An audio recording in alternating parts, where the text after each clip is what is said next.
in this country.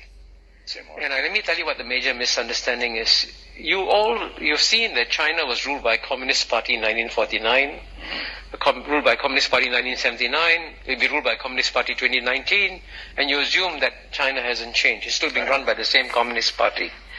But the Chinese Communist Party has obviously changed fundamentally. I mean, I went to China for the first time in 1980.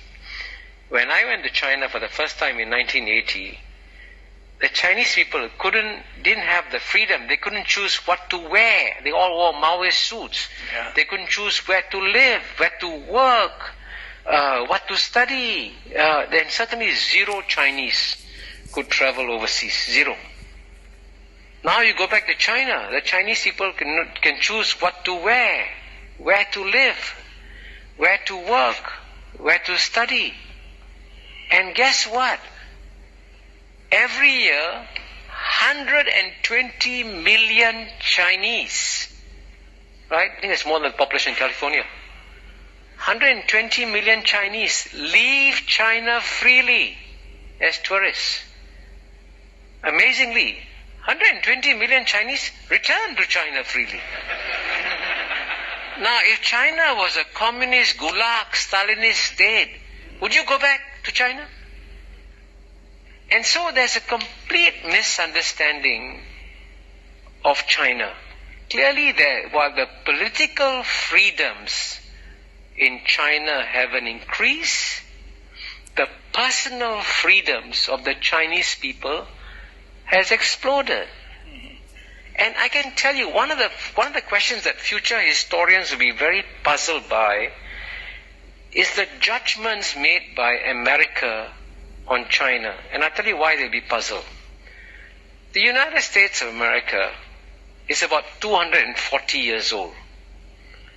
Chinese history maybe 2,400 years old.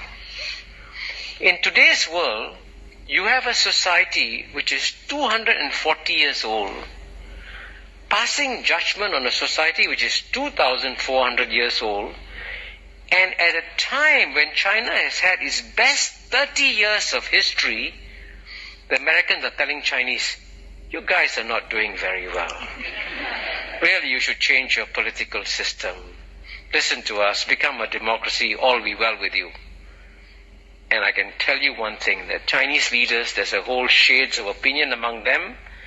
The one complete point of agreement that they all have is that they saw what happened to the Soviet Communist Party. They saw what happened to the Soviet Union. They saw what happened to Russia. It went overnight to a democracy. Guess what? The Russian economy imploded. Life expectancy came down. Infant mortality went up. The Russian people suffered. And the Chinese said, this is what happens when you have an instant democracy. So when the Chinese said, give us time, let us transform our political system in our own way, I said, let them do it. Why do you think that you would know better what's good for them? Does that reflect the fact that for 200 years you got used to doing it, telling the world how they should behave, and therefore you think you can be a better judge of the rest of the world? So that judgmental character in the West has got to adapt to the rest of the world, because the rest of the world today is less willing to be judged by you.